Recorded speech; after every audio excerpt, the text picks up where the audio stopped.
প্রিয় বন্ধুরা আসসালামু আলাইকুম। এই ভিডিওতে আমি চতুর্থ শ্রেণী থেকে পঞ্চম শ্রেণীতে সরকারি স্কুলে ভর্তি হওয়ার জন্য যে পরীক্ষাটি দিতে হয় তার গণিতের বিষয় নিয়ে একটি মডেল কোয়েশ্চন বানাবো এবং এটি হচ্ছে মডেল কোয়েশ্চন 1 এবং পরবর্তীতে আমি মডেল কোয়েশ্চন 2, 3 এভাবে আমি মোটামুটি প্রায় 8 থেকে 10টি আমি মডেল কোয়েশ্চন দেব ইনশাআল্লাহ এই কয়েকদিনের মধ্যেই। তাহলে এটা হচ্ছে মডেল কোয়েশ্চন 1 এবং গণিত বিষয়ের উপর।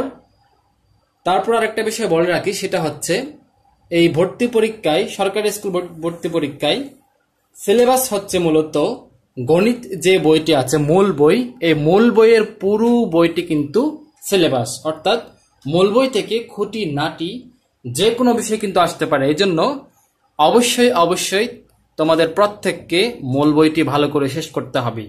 যদি মূল বইটি ভালোভাবে শেষ করা না থাকে তাহলে কিন্তু ঝরে পড়ার সম্ভাবনা অনেক বেশি। তাহলে চলো শুরু করা যাক মডেল কোয়েশ্চেন 1। এটা হচ্ছে মডেল কোয়েশ্চেন 1। তাহলে প্রথমেই চিত্রসহ সংজ্ঞা দাও। তাহলে প্রশ্ন আসছে কি, চিত্রসহ সংজ্ঞা দাও। আমি এখন সংজ্ঞাগুলা লিখবো না, লিখলে ভিডিওটি অনেক বড় হয়ে যাবে, যেহেতু আমাদের আরো অনেক অঙ্ক করতে হবে। তাহলে প্রথমে আছে সন্নিহিত কোণ। আমি মুখে সংজ্ঞাটা বলে দিব। সন্নিহিত কোণ হচ্ছে যদি দুইটি কোণের একটি শীর্ষবিন্দু এবং একটি সাধারণ বাহু থাকে এবং কোণদ্বয় সাধারণ বাহুর বিপরীত পাশে অবস্থান করে, তবে তাকে সন্নিহিত, কোণদ্বয়কে পরস্পর সন্নিহিত কোণ বলে আমি চিত্র এঁকে দেখাতে পারি। যেমন মনে করো এটা একটা কোণ, তারপরে এই যে এটা আরেকটা সাধারণ বাহু, এটা হ্যাঁ। তাহলে এখানে দেখো, দেখি যদি আমি এখানে নাম দেই, নাম দেওয়া যায় এ বি সি ডি। এখানে দেখো, দেখি এই যে দুইটি কোণ, এই যে এটা একটা কোণ, এটা একটা কোণ, এটা একটা কোণ। এই যে দুইটি কোণের একটি শীর্ষবিন্দু, এখানে এই যে এই বিন্দুটা হচ্ছে শীর্ষবিন্দু এবং এই যে বিডি হচ্ছে সাধারণ বাহু। তাহলে দুইটি কোণের একটি শীর্ষবিন্দু এবং একটি সাধারণ বাহু আছে এবং কোণদ্বয় এই যে সাধারণ বাহুর বিপরীত পাশে অবস্থান করে, তবে তাকে কোণদ্বয়কে পরস্পরের সন্নিহিত কোণ বলে। এটা গেল সন্নিহিত কোণ। তারপর সূক্ষ্ম কোণ হলো যদি কোন কোণের পরিমাপ, এই যে কোন কোণের পরিমাপের যোগফল বা পরিমাপের সমষ্টি যদি 90 ডিগ্রি থেকে ছোট হয়, 90 ডিগ্রি থেকে ছোট, যেমন মনে করো যে এটা কত হতে পারে, মনে করো এটা দিলাম 60 ডিগ্রি, তাহলে এটা অবশ্যই সূক্ষ্ম কোণ, মানে 90 ডিগ্রি থেকে ছোট কোণকে সূক্ষ্ম কোণ বলে। তারপর বিপ্রতীপ কোণ কাকে বলে? বিপ্রতীপ কোণ হলো দুইটি রেখা পরস্পর ছেদ করার ফলে যে দুইটি কোণ উৎপন্ন হয়, অর্থাৎ বিপরীত পাশে যে দুইটি কোণ উৎপন্ন হয় তাকে বিপ্রতীপ কোণ বলে। আমি এখন বিপ্রতীপ কোণ আঁকবো। এই যে এটা একটা সরল রেখা, এটা একটা সরল রেখা।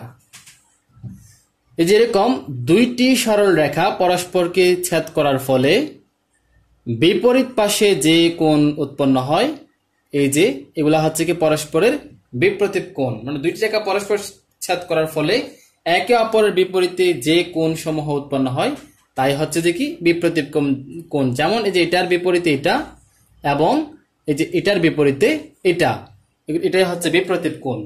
এবার সমান্তরাল রেখা। সমান্তরাল রেখা কাকে বলে? সমান্তরাল রেখা হচ্ছে যদি দুইটি রেখা, এই যে একটি রেখা একটি রেখা, দুইটি রেখার একটি থেকে অপরটির লম্ব দূরত্ব যদি সব সময় সমান হয়, লম্ব দূরত্ব যদি সব সময় সমান হয়, তবে রেখা দুইটিকে একটি অপরটির সমান্তরাল রেখা বলে।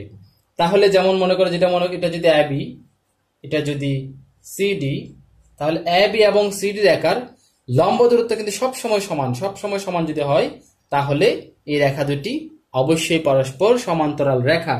তোমাদের অবশ্যই এই যে জ্যামিতিক সংজ্ঞা এবং চিত্রগুলো অবশ্যই মুখস্থ করা আছে ইতিমধ্যে, যেহেতু এখন বছরের শেষ, কিছুদিন পরেই, মানে আশা করছি আমি মুখস্থ আছে, তাই আমি এগুলা বিস্তারিত আলোচনা করছি না।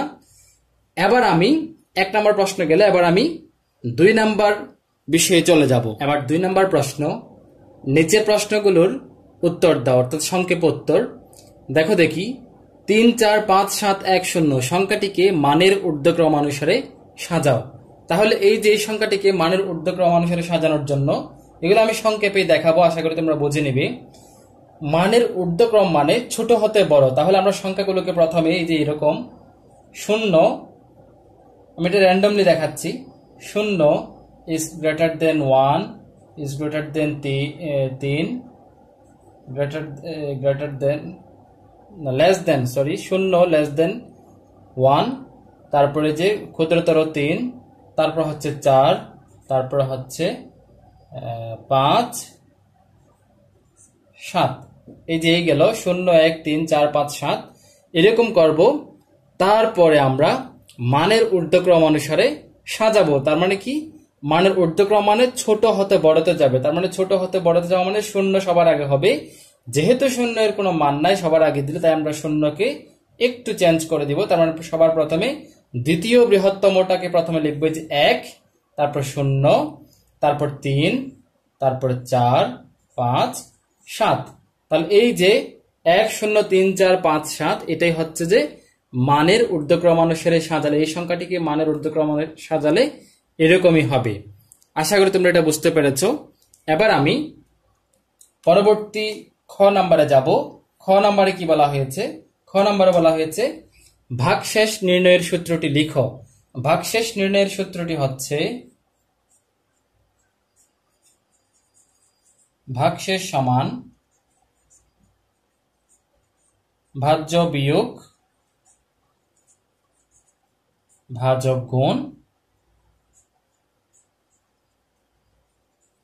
এই যে এটাই ভাগশেষ সমান ভাজ্য বিয়োগ ভাজক গুণ ভাগফল। তোমরা এটা চাইলে কোন একটা অঙ্ক দিয়ে মিলিয়ে করতে পারো। তাহলে এটা মুখস্থ করতে হবে, ভাগশেষ সমান ভাজ্য বিয়োগ ভাজক গুণ ভাগফল। আশা করি এটা বুঝতে পেরেছ। এবার আমি গ নাম্বার প্রশ্নে চলে যাব। গ নাম্বার প্রশ্নে বলা হয়েছে আয়তক্ষেত্রের ক্ষেত্রফল নির্ণয়ের সূত্র লিখো। তাহলে আমরা জানি আয়তক্ষেত্রের ক্ষেত্রফল সমান আয়ত ক্ষেত্রের ক্ষেত্রফল সমান দৈর্ঘ্য গুণ প্রস্থ। এদিকে অবশ্যই বর্গ একক, যে একক থাকবে এটাই। তাহলে এটা হচ্ছে গ নাম্বার প্রশ্নের উত্তর। এবার আমি এর পরেরটাতে চলে যাব। পরেরটাতে কি বলা হয়েছে 5 3 1 0 এর সাথে কত যোগ করলে যোগফল 6310 হবে। তার মানে এটার সাথে কত যোগ করলে এটা হবে। তার মানে আমরা এটা বড় নিশ্চয়ই, এটা থেকে আমরা এটা বিয়োগ দিব। তাহলে কিভাবে পাওয়া যাবে যে 6 3 1 0 এটা বৃহত্তম, এটা থেকে আমরা 5 3 1 0 বিয়োগ দিব। যদি বিয়োগ দেই 0 থেকে 0 চলে গেলে 0, 1 থেকে 1 চলে গেলে 0, 3 থেকে 3 চলে গেলে 0, 6 থেকে 5 চলে গেলে 1, তার মানে বরাবর 1000। তাহলে 1000 যদি যোগ করি, এটার সাথে যদি আমরা 1000 যোগ করি তাহলে এটা পাওয়া যাবে। আশা করি তোমরা এটা বুঝতে পেরেছো। এর পরেরটা দেখো দেখি, এর পরেরটা কি বলা হয়েছে চতুর্থ শ্রেণীর গণিত বইয়ে মোট যতটি অঙ্ক আছে তার মধ্যে মৌলিক সংখ্যা কতটি। এই প্রশ্নটি কিন্তু সম্পূর্ণ মানে একটা বুদ্ধির একটা প্রশ্ন, যে তোমাকে চিন্তা করতে হবে আসলে কি বলা হয়েছে। চতুর্থ শ্রেণীর গণিত বই মোট যতটি অঙ্ক আছে, তার মানে কি আমরা জানি কতটি অঙ্ক আছে, আমরা জানি মানে গণিতে মোট অঙ্ক আছে 10টি। যে 0 1 2 3 4 5 6 7 8 9, মোট কতটি অঙ্ক এখানে 10টি। এগুলাকে অঙ্ক বলা হয়। 0 এই যে 1 2 3 4 5 6 7 8 9 10, 10টি অঙ্ক। তার মানে চতুর্থ শ্রেণীর বইতে সবগুলো অঙ্কই আছে, এর বাইরে তো আর নাই। তার মানে 10টি অঙ্কের মধ্যে মৌলিক সংখ্যা কতটি। মৌলিক সংখ্যা আমরা এখান থেকে যদি খুঁজে বের করি, 1 কিন্তু মৌলিক সংখ্যা নয়, 1 হচ্ছে কিন্তু বিশেষ একটি সংখ্যা, সহমৌলিক সংখ্যাও বলা হয়।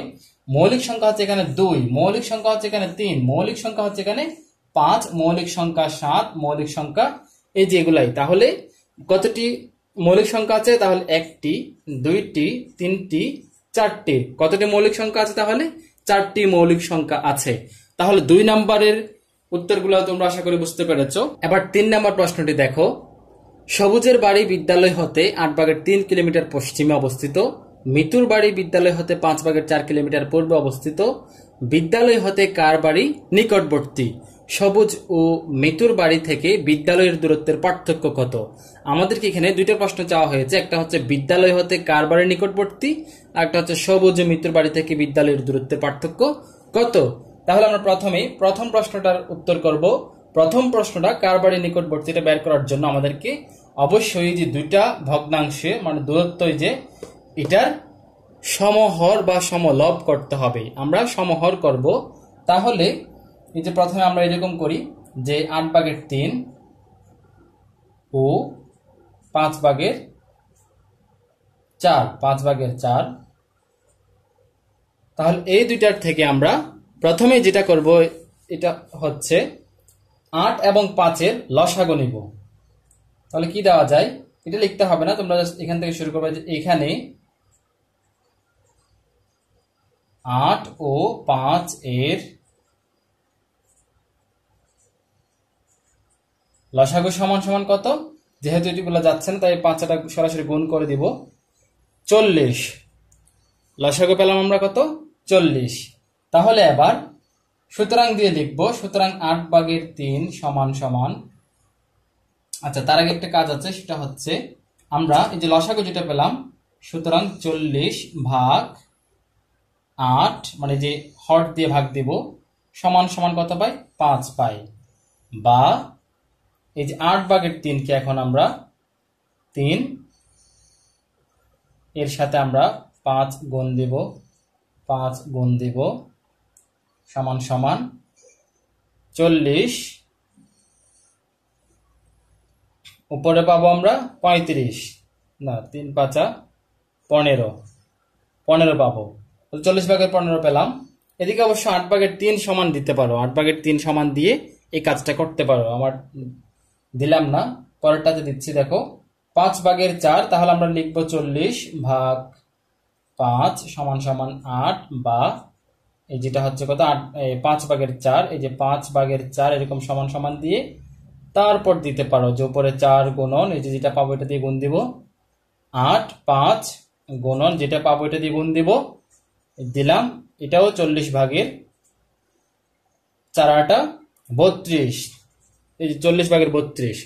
তাহলে এখন আমরা পেলাম একটা হচ্ছে 40/32 আর একটা হচ্ছে 40/15। তাহলে আমরা দুইটা একই রকম হর পেয়ে গেলাম, তার মানে এখন সমহর হয়ে গেল। এবার আমাদের যেটা করতে হবে সেটা হচ্ছে, সুতরাং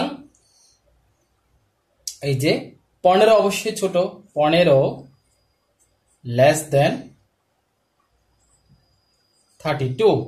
তার মানে কি? তার মানে হচ্ছে 15 32-এর ছোট, এবং আমরা জানি যদি দুইটি ভগ্নাংশের হর যদি একই হয় তবে যে ভগ্নাংশের হর ছোট লব ছোট সেই ভগ্নাংশটি ছোট, এবং যে ভগ্নাংশের লব বড় সেই ভগ্নাংশটি বড়। তার মানে এখানে ছোট কোনটা? ছোট নিশ্চয়ই 40/15 ছোট। তাহলে আমরা কি লিখব? এদিক থেকে এদিকে আসতে পারো যে 40 বা এই যে বা দিয়ে লিখতে পারো 40/15 ছোট চিহ্ন, তারপরে 40/32 বা দিয়ে লিখতে পারো 40/15 কার ছিল? 40/15 হচ্ছে যে 8/3, তার মানে আমরা লিখবো 8/3। তারপর 40/32 এটা হচ্ছে 5/4, 5/4।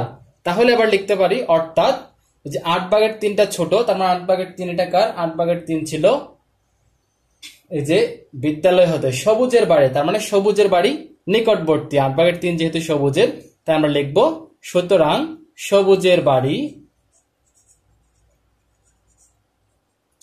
নিকটবর্তী, সবুজের বাড়ি নিকটবর্তী। এটাই হচ্ছে প্রথম প্রশ্নটার উত্তর। যেহেতু জায়গা কম তাই আমি এটা মুছে দিব, মুছে দিয়ে এখন আমি পরেরটা করবো। আশা করি এটা বুঝতে পেরেছ। এটা কিন্তু আমি 8ম অধ্যায়ের সমাধান যখন দিয়েছিলাম তখন ওইখানে অঙ্কটা আছে, কিন্তু তোমরা যদি বিস্তারিত যদি জানতে চাও তাহলে আমার প্লেলিস্ট থেকে তোমরা 8ম অধ্যায়ের ভিডিও সমাধান দেখে নিতে পারো। তাহলে এখন দেখি দ্বিতীয় প্রশ্নটা হচ্ছে, সবুজ ও মিতুর বাড়ি থেকে বিদ্যালয়ের দূরত্বের পার্থক্য কত? পার্থক্য কত এটা মানে হচ্ছে যে প্রথমে আছে যে 8/3 তারপর আছে 5/4। এখানে বড় কোনটা পেলাম আমরা? বড় পেলাম আমরা 5/4 বড় পেলাম। তার মানে এখন আমরা 5/4 থেকে 8/3টা বিয়োগ দিব, এবং বিয়োগ এটা খুবই সহজ। কত? 40 পাই আমরা লসাগু 40 পাই। আচ্ছা, তোমরা চাইলে এরকম সমহর করে করতে পারো। 40 পেলাম লসাগু, তার মানে 40 দিয়ে আবার 5কে আমরা কি দিব? ভাগ দিব। তাহলে 8 পাই। তাহলে 4 32। এই যে বিয়োগ চিহ্ন দিব, আবার 40 লিখবো। তারপর এই যে এটাকে এটা দিয়ে ভাগ দেব, 5 40, 5 পাই, 3 5 15 সমান সমান এই যে এবার একটা দিয়ে 40 লিখবো।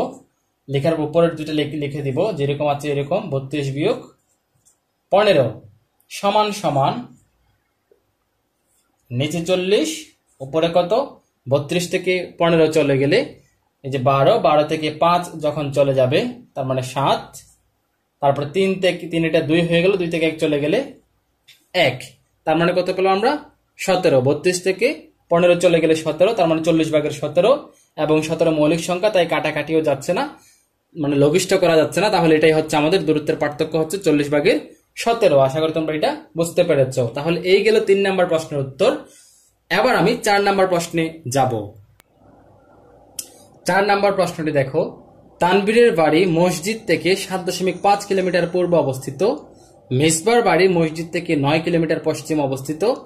মসজিদ হতে মিসবার বাড়ির দূরত্ব তানবীরের বাড়ির দূরত্ব অপেক্ষা কত কিলোমিটার বেশি? তার মানে এখানে মিসবার বাড়ির দূরত্বকে বেশি বলা হয়েছে।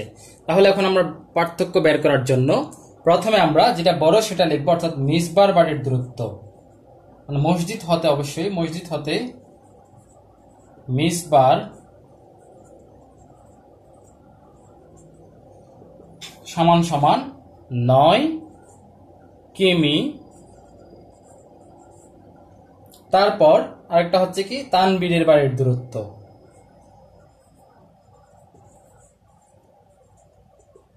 দূরত্ব সমান সমান কত? এই যে 7.5। এদিকে আমি জায়গাটা রাখছি কি জন্য? বিয়োগ করার সময় দশমিকের যোগ বা বিয়োগ করার সময় দশমিকের নিচে নিচে দশমিক বসাতে হয়, এবং এটা যেহেতু পূর্ণ সংখ্যা তার মানে পূর্ণ সংখ্যার ডানে দশমিক দিয়ে 0 দিতে হয়, এবং এটা কিলোমিটার। তাহলে এই যে এটা পার্থক্য, এদিকে বের হবে, যেটা বের হবে এটা হচ্ছে কত? পার্থক্য সমান সমান 10 থেকে 5 চলে গেলে 5, তারপর এটা 8 হয়ে গেল, 8 থেকে 7 চলে গেলে 1, এবং এদিকে অবশ্যই দশমিকের নিচে নিচে দশমিক, এবং এদিকে কিলোমিটার। তাহলে উত্তর কি আসলো? মসজিদ হতে মিসবার বাড়ির দূরত্ব তানবীরের বাড়ির দূরত্ব অপেক্ষা 1.5 কিলোমিটার বেশি। তাহলে 1.5 কিলোমিটার, এটা হচ্ছে 4 নাম্বার প্রশ্নের উত্তর। এবার আমি 5 নাম্বার প্রশ্নে চলে যাব।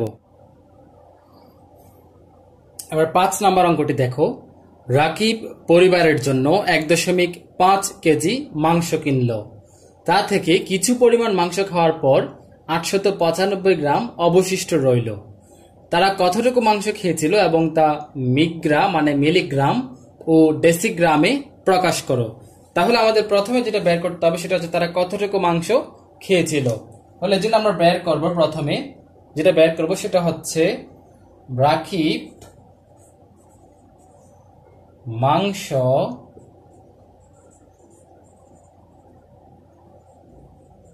কিনল সমান সমান কেজি। যেহেতু এটা গ্রামে আছে আমরা এটাকে গ্রামে নিয়ে যাব, সমান সমান 1.5 গুণন 1 কেজি সমান 1000 গ্রাম, বা সমান সমান 1 2 3টা শূন্য, একটা শূন্য বাদ যাবে যে দশমিকের জন্য, তার মানে কত? এই যেটা 1500 গ্রাম। এই যেটাই হচ্ছে এটার, যে সে গ্রামে প্রকাশ করলে 1500 গ্রাম মাংস কিনেছিল। তাহলে অবশিষ্ট রইল সমান, আমি এদিকে লিখছি যেহেতু জায়গা কম, মানে তারা কতটুকু মাংস খেয়েছিল, অবশিষ্ট রইল তো আছেই, তার মানে সুতরাং তারা মানে তার পরিবার মাংস খেয়েছিল, মাংস খেয়েছিল সমান সমান কি হবে? মোট কিনেছিল যেটা, এই যে 1500 থেকে 895 বিয়োগ দিতে হবে, 895 বিয়োগ দিতে হবে।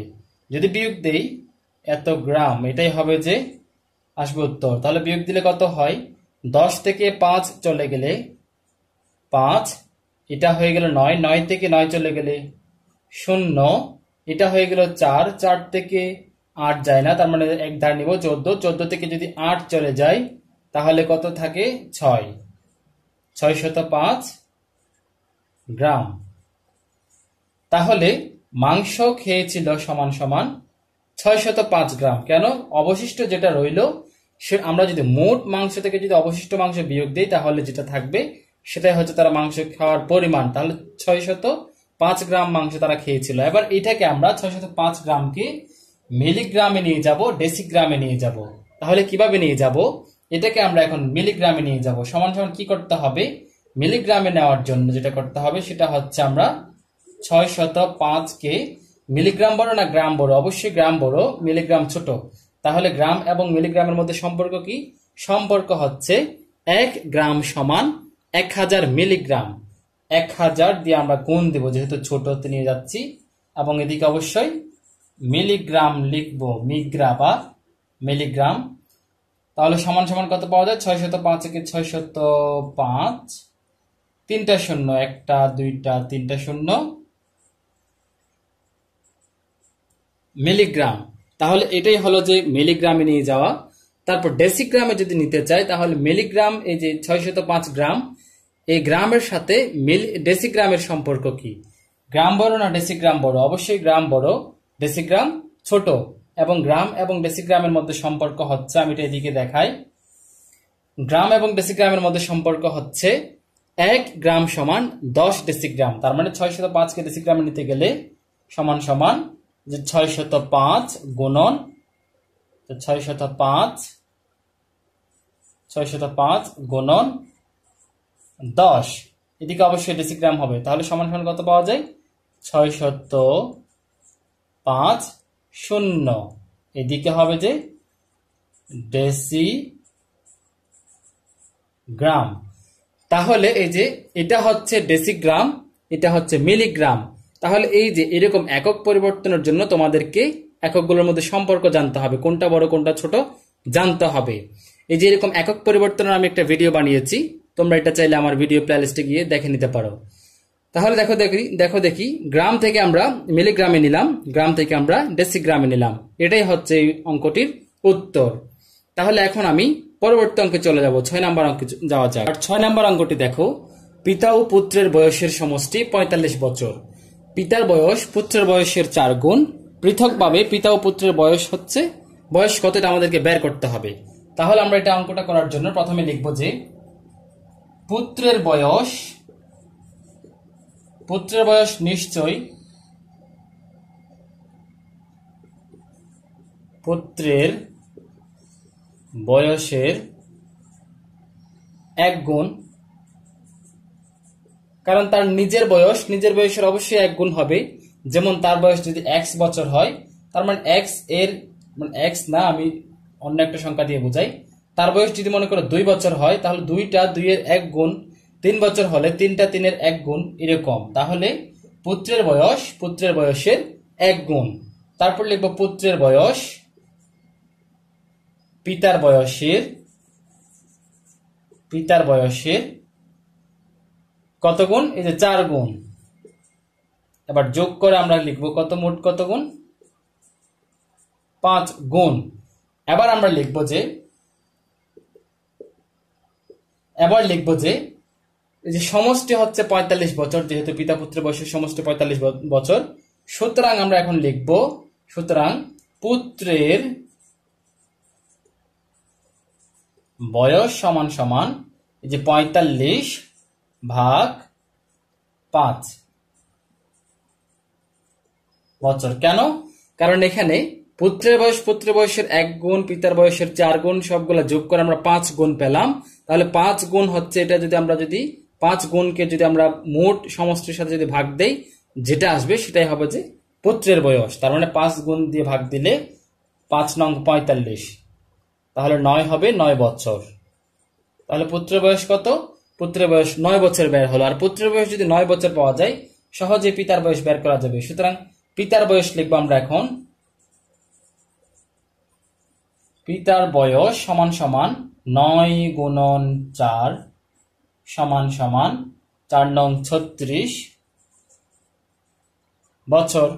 তাহলে আমরা যোগ করেও দেখতে পারি, 36 বছর এবং 9 বছর যোগ করলে 45 বছর। তাহলে পুত্রের বয়স হচ্ছে 9 বছর, পিতার বয়স হচ্ছে 36 বছর। আশা করি তোমরা এই অঙ্কটি খুব ভালোভাবে বুঝেছো। এবার আমি 7 নাম্বার অঙ্কে চলে যাব। নাম্বার দেখো দেখি বলা হয়েছে 2 কিলোমিটার পূর্ব পশ্চিম 3 কিলোমিটার উত্তর দক্ষিণ প্রশস্ত বরাবর আয়তাকার জমির ক্ষেত্রফল। এখানে যেহেতু আয়তাকার জমি বলেছে তাহলে আমরা সরাসরি লিখে দিব, সুতরাং জমিটির ক্ষেত্রফল, তোমরা চাইলে আয়তাকার জমিটির ক্ষেত্রফল লিখতে পারো কত, 2 কিলোমিটার পূর্ব পশ্চিম, তার মানে 2 গুণন, মানে আয়তাকার ক্ষেত্রের ক্ষেত্রফল কেমনে বের করে, দৈর্ঘ্য গুণ প্রস্থ, সেই হিসেবে আমরা 2 গুণন প্রস্থ হচ্ছে কত, 3 কিলোমিটার, তার মানে 3 সমান সমান, এদিকে অবশ্যই কিলোমিটার আছে এখানে, এই জন্য আমরা এখানে বর্গ কিমি দিব, তার মানে কত, 3 দ্বিগুণে 6 বর্গ কিমি। এদিকে অবশ্যই বর্গ কিমি দিতে হবে, বর্গ কিমি না দিলে কিন্তু অঙ্কটি ভুল হবে। তাহলে এই হলো 7 নাম্বার প্রশ্নের উত্তর। খুব সহজ, কিন্তু তোমরা চাইলে এখানে কথা আরো লিখতে পারো। এই যে দৈর্ঘ্য হচ্ছে ওই যে পূর্ব পশ্চিম বরাবর যেটা, সেটা হচ্ছে দৈর্ঘ্য, তোমরা এটা 2 কিলোমিটার দেওয়া আছে, যে দৈর্ঘ্য 2 কিলোমিটার, প্রস্থ এটা এইভাবে লিখতেও পারো। তাহলে এই গেল 7 নাম্বার উত্তর। এবার আমি 8 নাম্বার সর্বশ্রেষ্ঠতে চলে যাব। এবার 8 নাম্বার দেখো দেখি, মিতুলের বয়স 21 বছর 4 মাস 12 দিন। কাইসারের বয়স, এই যে মিতুলের বয়সের চেয়ে 4 বছর 22 দিন কম। শেহাবের বয়স, এই যে কাইসারের চেয়ে 3 বছর 2 মাস 21 দিন বেশি। এবার আমাদেরকে শেহাবের বয়স বের করতে হবে। তাহলে কিভাবে বের করব? প্রথমে আমরা যেহেতু শেহাবের বয়স বের করব, আমরা শেহাবের বয়স কাইসারের চেয়ে 3 বছর এতদিন বেশি, তার মানে আমরা কাইসারের বয়স প্রথমে বের করব। কাইসারের বয়স বের করার জন্য মিতুলের বয়স থেকে 4 বছর 22 দিন বিয়োগ দিতে হবে। তাহলে আমরা প্রথমে বের করব এখানে মিতুলের বয়স দিয়ে তোমরা লিখতে পারো, আমি সরাসরি অঙ্কটা দেখাবো, তোমরা যে মিতুলের বয়স দিয়ে এটা লিখতে পারো বড়টা, আমি মিতুলের বয়স লিখছি না, সরাসরি আমি লিখছি 21 বছর। বছর তোমরা চাইলে উপরেও লিখতে পারো, আমি পাশাপাশি লিখছি 4 মাস 12 দিন। এটা থেকে আমরা 4 বছর 22 দিন কম যেহেতু মিতুলের বয়স, এটা বিয়োগ, যে হ্যাঁ কাইসারের বয়স মিতুলের চেয়ে কম যেহেতু, 4 বছর 22 দিন কম যেহেতু এটা লিখবো 4 বছর, বছরের নিচে আমরা বছর লিখবো, তার মানে যে 4 বছর 22 দিন, তার মানে 22 দিনে যে দিনের নিচে নিচে দিন লিখবো, দিন। এদিকে অবশ্য 0 মাস দেওয়া যাবে, 0 মাস। এবার আমরা বিয়োগ করলে কি পাওয়া যাবে? বিয়োগ করলে যেটা পাওয়া যাবে সেটা হচ্ছে এই যে মিতুলের চেয়ে কাইসারের বয়স, তার মানে এখানে যেটা পাওয়া যাবে সেটা হচ্ছে কাইসারের বয়স। সুন্দর করে লিখে দিই, কাইসার সমান, তাহলে কাইসারের বয়স কত পাওয়া যাবে? দিন। তাহলে 12 দিন থেকে 22 দিন, তার মানে 12 ছোট 22 বেশি, তার মানে আমরা বেশি দিন যেহেতু, বিয়োগ করার জন্য কি লিখবো, আমরা কি করব, মাস থেকে একটা মাস এখানে দিয়ে দিব। তাহলে একটা মাস যদি দিয়ে দেই, এটা হয়ে যাবে 3 মাস, এটা হয়ে যাবে 3 মাস, এবং 1 মাস যদি দিয়ে দিই, 1 মাস সমান সমান 30 দিন, তার মানে এখানে 30 দিন দিয়ে দিলে এটা হয়ে যাবে যোগ 30, তার মানে যোগ 30 দিন মানে কত, 30 এবং 12 হয় যে 42। তাহলে 42 বছর থেকে যদি 22 বছর চলে যায়, এই যে 42 বছর থেকে যদি 22 বছর চলে যায়, 2 2 0, 4 থেকে 2 চলে গেলে 2, 20 দিন থাকে। তাহলে আমরা এদিকে অবশ্যই 20 দিন লিখবো এখন, এবং এটা আপাতত মুছে দেই। তাহলে 20 দিন, এবং এদিকে 3 মাস, 0 মাস থেকে 3 মাস থেকে 0 মাস বিয়োগ দিলে 3 মাসই থাকে, এবং 21 বছর থেকে 4 বছর বিয়োগ দিলে কত হয়? তাহলে 21 থেকে 4 চলে গেলে সরাসরি 17, 4 21, তার মানে আমরা 17 বছর লিখবো এদিকে। তাহলে 17 বছর 3 মাস 20 দিন, এটাই হচ্ছে কাইসারের বয়স। এবার এই যে কাইসারের বয়স থেকে 3 বছর 2 মাস 21 দিন যদি আমরা যোগ করি, অর্থাৎ বেশি হচ্ছে শেহাবের বয়স। এখন আমরা শেহাবের বয়স বের করব। শেহাবের বয়স বের করার জন্য আমাদেরকে যে কাইসারের বয়স 17 বছর 3 মাস 20 দিন, এটার সাথে এই যে যেটা বেশি সেটা যোগ করতে হবে। 3 বছর, বছরের নিচে নিচে 3 বছর 2 মাস 21 দিন যোগ করব আমরা। তাহলে যোগ করে যেটা পাওয়া যাবে এটা হবে যে শিহাব। শিহাব সমান সমান কত হয়? 20 এবং 21 যোগ করলে হয় যে 41। কিন্তু দিনের ক্ষেত্রে আমরা 30-এর মানে 29-এর বেশি লিখতে পারবো না। কেন? 29-এর বেশি যদি 30 হয়ে যায় তাহলে মাসে চলে আসে।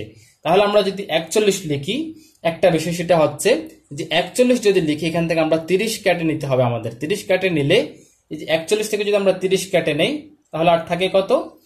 41 বিয়োগ 30, তাহলে এদিকে 1 থেকে 0 চলে গেলে 1, 4 থেকে 3 চলে গেলে 1, 11 দিন। তার মানে এদিকে আমরা 11 দিন লিখবো। তাহলে ওই 30 দিন কোথায় যাবে? ওই 30 দিন এখানে মাসের সাথে যোগ হবে। এটা কত মাস হয়ে যাবে? এটা কেটে দিয়ে আমরা একবারে কাটবো, অবশ্যই কেটে দিয়ে আমরা 4 মাস লিখবো।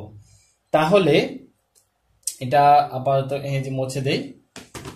তাহলে এই যে 4 মাস, তার মানে 4 মাস এবং 2 মাস মিলে কত হবে? 4, 6 মাস এবং 17 বছর 3 বছর যোগ করে 20 বছর।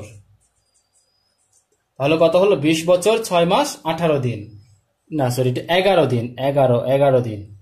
20 বছর 6 মাস 11 দিন, এটা হচ্ছে শিহাবের বয়স এবং এটাই হচ্ছে উত্তর। তাহলে শিহাবের বয়স কত? 20 বছর 6 মাস 11 দিন। আশা করি তোমরা এটা বুঝতে পেরেছো। সময়ের অঙ্ক যদি না বোঝো তোমরা, তাহলে আমার এই ভিডিও প্লেলিস্টে কিন্তু সময়ের বিয়োগ কিভাবে করে এগুলো দেওয়া আছে, তোমরা চাইলে দেখে নিতে পারো। তাহলে ভালো থেকো, সুস্থ থেকো, দেখা হবে পরের ভিডিওতে, অর্থাৎ মডেল কোয়েশ্চেন 2 তে দেখা হবে।